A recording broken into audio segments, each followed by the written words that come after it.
I would just advise people be patient, hang in there, wait. Don't be impatient. Don't be upset if it doesn't go at the speed that you want it to. The storm is coming, and there is nothing anyone is going to do to stop it. The storm is on its way. If you're unfamiliar with this guy, this is somebody named Dave Hayes. He goes by the Praying Medic. He is a QAnon interpreter. I don't know how much you know about QAnon, so I'm going to start from zero and assume you know nothing if you're walking into this video. QAnon was started in 2017 on a website called 4chan. Now, 4chan is basically like Reddit, except completely anonymous, 100% anonymous.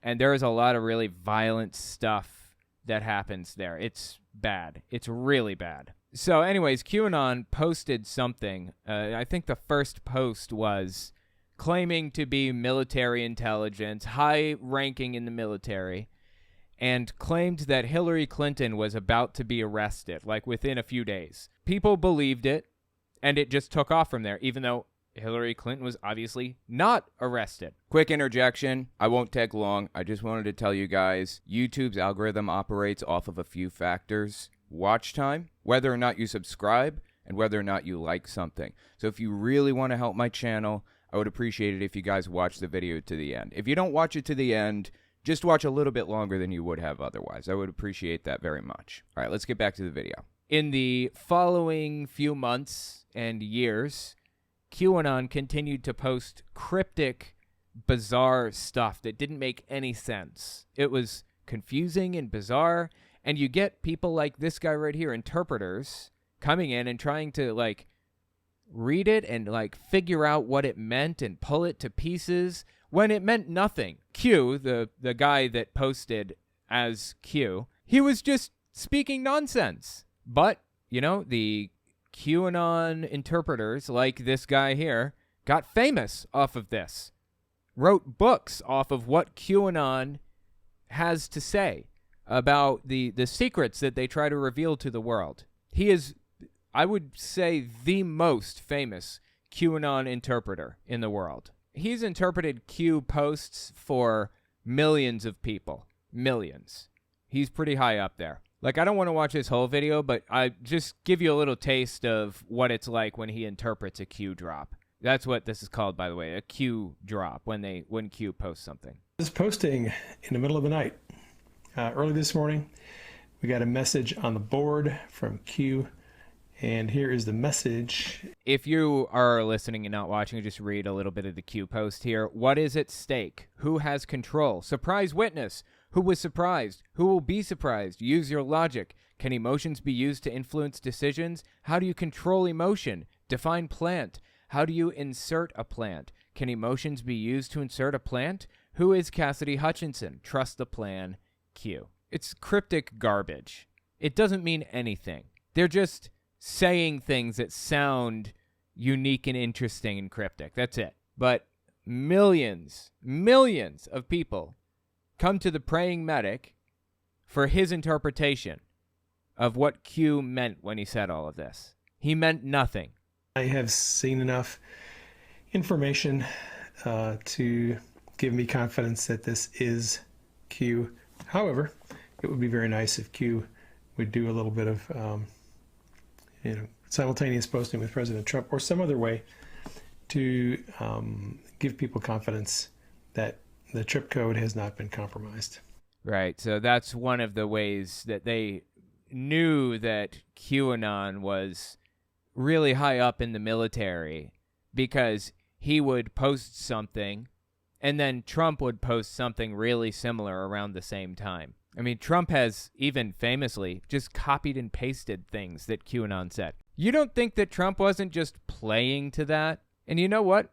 Even if you don't think Trump is just playing into their hand, trying to draw them in and keep them as supporters, even if he wasn't trying to foster this cult, you don't think that the Q poster wasn't just watching Trump's tweets and following the news websites that Trump follows and keeping track of the time that he posts and the posts that he'll probably be talking about? It doesn't seem like it would be that much of a struggle to figure out what Trump is going to talk about next.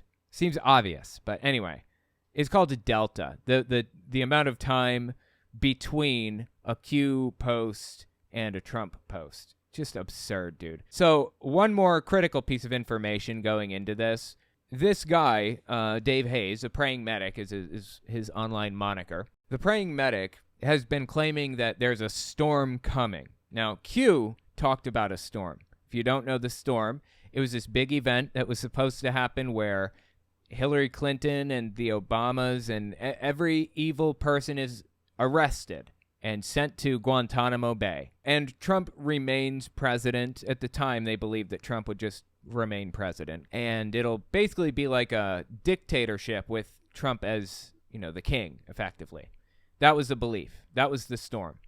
And Trump even did little shout-outs to it because he knew his QAnon followers were insane and would be looking for any little clue to hint that he was on their side or knew about them or was listening to them. Do I have that clip? I do. I do have that clip. I wasn't sure if I did or not. Yeah. He said this October 6, 2017. This is shortly after QAnon appeared when it was really blowing up. You guys know what this represents? Tell us, sir. Maybe it's the calm before the storm. What's the storm? Could be the calm before the storm. What storm, Mr. President? You'll find out. So anyways, yeah, Trump has been shouting out to QAnon for like years and years now. But despite the fact that the storm hasn't happened, he held on. He kept believing. He stuck it out. He made a prediction every single year that the storm was going to happen. 2017, 2018, 2019, 2020, and now we're at 2021. Listen to what he says in this one. The storm is pretty darn close to being here. Any 5 minutes now, right? The indictments are starting to be unsealed. And the indictments are going to be unsealed. Like the indictments against Hillary Clinton and Barack Obama, the indictments that are going to send them to Guantanamo. Any 5 minutes. But for the record, this is what Clarence Thomas's wife believed. She bought this entire thing. We know that because of the tweet or because of the text messages that leaked of hers. And I think that 2022 is going to be glorious. So he predicted it in 2021. We just saw that one. And now this is his 2022 prediction. You ever going to come back to reality, Dave? Ever? This is a 2019 prediction. By the way, make note of the guy on the left here. Brendan Dilley is his name, I believe. He'll be relevant in a minute. Just check this out. This is from May 2019. Q has often said, especially over the last 6 months, this is going to be the end of the D Party. The end of the Democrat Party. Okay, now, if you are, average person listening, watching Q, like, what do you mean the end of the Democrat Party? The Democrat Party is not going to end. Right, exactly. That's insane. Yes, it is. Yeah. And I'm going to explain to you how the Democrat Party is going to end. Lay it on me. What we are going to see in the next year unrolled. There's his prediction. In the next year unrolled. 2019, May 2019 to May 2020. And it never happened. Like I said, dude's got millions of eyeballs on him. The predictions that he's making have real-world influence. They change circumstances for people. And he just kept pushing it off, pushing it off, pushing it off. Believed it'd be any 5 minutes now. Like a Jehovah's Witness believes Armageddon is on its way. Like a Catholic believes that the end is coming any second now. And you better get baptized and confess or else it'll be too late. So what's going to happen in the next year unrolled? It is likely hundreds of members of Congress, most of them Democrats, some Republicans. All right, they're going to be arrested and they're going to be prosecuted for corruption. Q said that people in Congress were warned the storm is coming, and they were told, if you are playing the game and you are in Congress when the storm hits, you're going to be prosecuted. They saw the storm coming and they were like, okay, I'm out. They were cut a deal. You get out, you won't be prosecuted. If you stay in, the hammer's going to fall on you, you're going to be prosecuted. Well, Hillary Clinton exited politics, right? Does that apply to Hillary? Or I assume not, right? Or Obama? When you see top-level FBI, Department of Justice, State Department, White House staff, people of Congress prosecuted Some of them are probably going to go to Gitmo, and some of them may be executed. This is what's going to happen. Here's what's going to happen, he says. Years and years later, it's so fascinating to look back at this and see how deeply wrong he was. He had no idea what he's talking about. If you believe what Mark Taylor has said, we're going to see military... Oh my God, dude. Mark Taylor. He is unglued from reality. I totally forgot that they even mentioned Mark Taylor. I look for any opportunity to talk about that dude because he is crazy. That dude's got some crazy shit going on for real. If you don't know Mark Taylor, just a short version, he's believed to be a prophet of God. People believe that he prophesied Trump's election in 2012 or something like that. He didn't. Also known as the firefighter prophet. Just look that up if you want to find it. There was a whole movie made about him by Liberty University film students or something. Anyway, insane. Absolutely insane. The guy's full-blown QAnon, obviously. Said we're going to see military tribunals, we're going to see people, there are going to be public executions, and there's going to be a lot of corrupt people prosecuted. That is going to have an indelible impact on the minds and the psyche of an entire generation. So, to wrap this up with a nice, neat little bow on it, the storm was planned.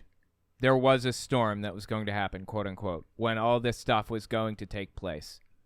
It was January 6, 2021. That was supposed to be the storm. And when they stormed the Capitol, that was the signal. They told Mike Pence to send it back to the states, so he didn't have the constitutional right to do so. And that was going to be the thing that put us in a constitutional crisis because the vice president is disobeying the Constitution now. It's going to be the thing that sent us into a constitutional crisis, which then resulted in Trump remaining president.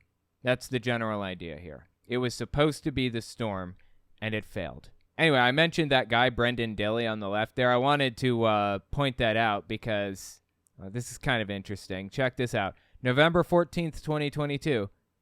Guess who invited Brendan Dilley to their house? I just got invited to Mar-a-Lago for President Trump's announcement tomorrow night.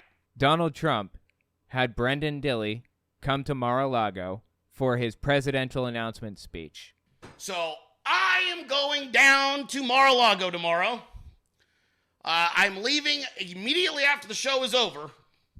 I am flying in. Okay, look.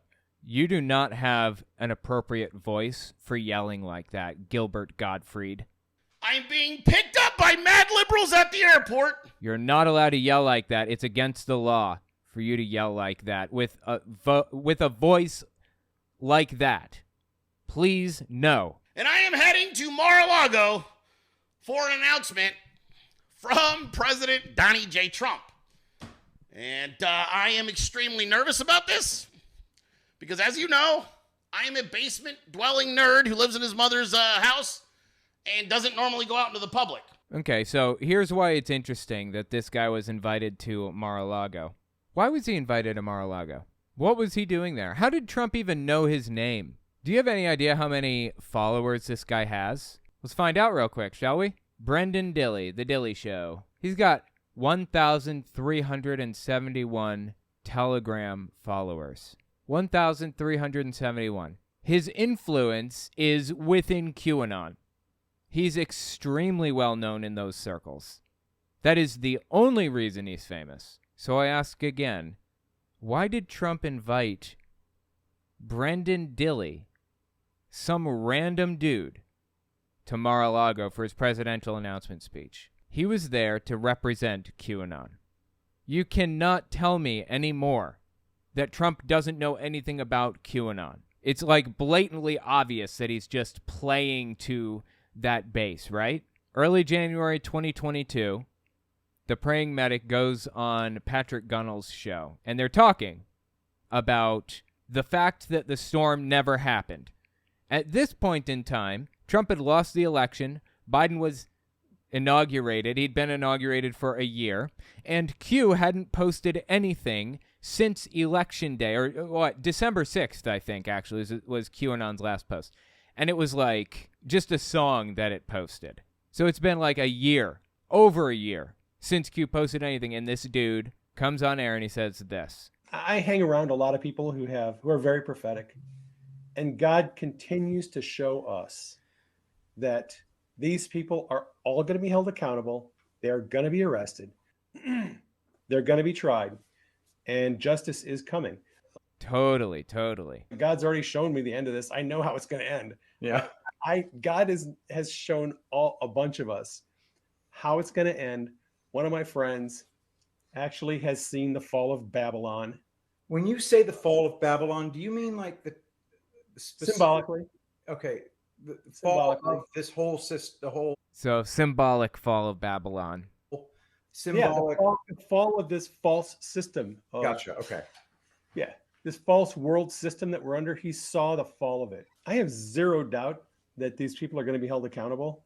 And I don't look in the natural. I don't look at the news. I don't believe you. I'm sorry. I can't. I mean, he certainly looks at Q posts. Does that not count as media at the very least? He looks at media, right? And have the news inform me about what's happening. Mm-hmm. God has already shown me so much. And God showed you that QAnon was correct? Really? Much of what's coming in the future. I'm just sitting back, chill, like, you know what? I know it's coming. God has shown me how it's going to end. God showed him the storm was coming, so he doesn't need to rely on Q to determine that the storm's going to happen. This is just, dude, get help, man. Please, get help. I'm just waiting for it to happen. Still waiting, huh? That was January 2022. A year after Q stopped posting, a year after Trump lost the election and Biden was inaugurated. When are you going to give it up, man? When are you giving it up? Early February 2022, just a month later, right? He comes out there on Patrick Gunnell's show again and he says this. No one has been more pissed off at Q than me for the 3 years we sat through of waiting for the arrests, thinking that the arrests were just around the corner, like it was just going to happen. And this next week, we're going to see people arrested. And it never happened. That's fascinating, right? He's coming to realize at this point, just a month later, that it was all made up the entire time. Look at the shirt this dude's wearing, the blue shirt. It's just a big Q with an American flag inside of it, and it says 45 in the corner. 45, of course, representing Donald Trump. This is crazy, man. So I have, as much frustration as anyone does about how long we've been waiting for the arrest to happen. However, Q did warn us on the front end of the conversation that a lot of what he was going to put out was going to be disinformation. Okay, I don't remember that, actually. In all seriousness, I've read a bunch of the Q posts, and to my knowledge, there are so many Q posts that it's like more than the Bible or something. I don't remember exactly how many posts there were. I'm not sure how many posts there are exactly, but it's a lot. It is like a ridiculous amount of posts. So anyways, it could be a full book of its own. And I like I said, I don't remember him saying that he's going to disseminate disinformation. Wouldn't that just discredit everything that he had to say after that moment if Q said that? By the by, if you don't know, Q was originally a guy named Paul Ferber. This is Paul Ferber on screen right here. The belief is that by researchers that followed QAnon the entire time very, very closely, belief is that Paul Ferber started it, maybe had some help from his friend known as Tracy Beans Diaz, and maybe even other people were contributing, but he's the one that really started it. There's effectively no doubt here. He accidentally signed into the QAnon account while live on air because he didn't realize he was live. Now that live stream has been taken down since, but the researchers saw it. They watched, and they watched the reaction to the audience when he did it too. Like, oh my God, you're Q. It was a big reveal moment, He was on 4chan at the time. After a little while, like, I don't know, a couple of years, I think, or a year maybe, he was talked into moving over to 8chan by this fine-looking gentleman right here. This is Ron Watkins. So 8chan was Ron Watkins' website. He's the owner, effectively. His dad owned it, Jim Watkins. Owned the website, the servers, the everything. And Ron did the maintenance for it. So Ron convinces Paul to move over to his website, 8chan. And then Ron here did a hostile takeover of the account, stole the account, changed the password, and started posting his Q. And you can see the difference between the personalities. One was more reserved and careful, and when it went over to Ron, it was more bombastic and obnoxious and lots of exclamation marks and stuff. If you're curious, here's another little fun fact about QAnon. The Q account was hacked one time, and the password was found to be Matlock. The password was Matlock. Seriously. My name is Ron Watkins, and I am not a politician. I am an entrepreneur, and I'm a computer scientist. We have to send a fighter, and I am your fighter. I am fighting for you. If you send me to DC, you will know that I will be fighting against this evil, and I will make sure that we drive them back, and I will make sure that your rights are kept. So that's God, dude, that's Q. Seriously, that's Q. Now, I mean, this was Q originally, and this is Q now. It's just, God, it's so cringy and sad, dude. It's so cringy and sad that these people have devoted their entire lives to something that was fake all along. These people weren't in the military. They didn't have any special information. They weren't connected to Donald Trump. It was all made up all along, and you just wasted 6 years of your life now. 6 years down the drain. How does that's got to feel bad, right? At this point, he's probably, the praying medic, he's probably dealing with the sunken costs fallacy. Cannot deal with the fact that he just lit 6 years on fire, never to be seen again. So keep listening. He says, Q said there would be disinformation along the way. I don't remember that. Maybe, I suppose. Yeah, very true. Disinformation designed to make the bad guys make wrong moves. How could telling them that the storm is coming any 5 minutes now possibly make bad guys make the wrong moves? That doesn't even make sense. You had to get real with that. If you're going to buy on to the Q thing, you have to know up front half of what Q is going to tell you is not going to be true. It's for the purpose of psychological operations, and that's just how it is. It's for the purpose of psyops. Right, totally. Jesus, dude. Are these people ever going to come back to reality at this point? Well, the praying medic released a video early May 2023. Sadly, it seemed like the guy was getting out of it. It seemed like he was kind of moving away in January 2022. Seemed like he's moving away from it. And then Q started posting again, and he dove in face first. Listen to what he had to say about QAnon early May 2023. Much of what Q posts is disinformation. Oh, okay. Oh, okay. So stupid. It's not factual. Intentional disinformation. It's intentional disinformation. Okay. Much more of what Q has posted over the last 6 years, a lot more of it is disinformation than most people are comfortable admitting. This is the quintessential QAnoner right here. So it sounds like he's speaking out against QAnon. He is absolutely not. He's trying to explain the cognitive dissonance for the listeners. He's trying to alleviate that anxiety that is cognitive dissonance. The lack of understanding for where they are and why the storm hasn't happened yet. I just have to leave that out there. Q posted a lot of disinformation, especially. So anytime Q posted a prediction about an arrest, it was disinformation every single time. It was just a lie. The guy was, Ron Watkins thought that he was going to be able to get one over on people. He thought that he's going to be able to convince others that this is all true and everything. So it wasn't disinformation intentional, made to trip up the bad guys. He's just a fool. Prediction about an arrest, it was disinformation. Q uses these predictions, these overt predictions, to get the deep state to make moves that work to President Trump's advantage. No, he doesn't. This is made up. Are you ever coming back to reality with the rest of us? Honestly, this dude's gone. His mind is gone. It belongs to Q now. That's just sad, man.